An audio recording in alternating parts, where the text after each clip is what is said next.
Hello guys, my name is Kadiri. Welcome to my YouTube channel. On this video, I'm going to show you how to download Facebook on your PC. So if you haven't subscribed to my channel, please do to subscribe. And don't forget to turn on post notifications so that you get notified when I post a new video. Thank you. So I'm going to head over to my Microsoft Store.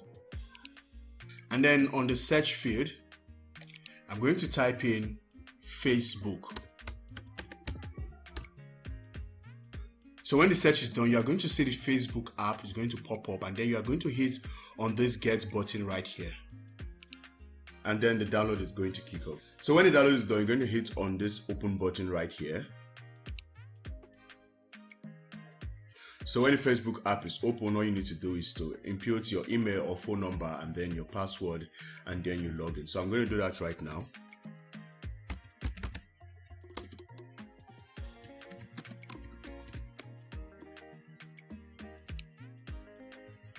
So that's it right there. That's how to download Facebook on your PC. So if you find this video helpful, be sure to give us a thumbs up.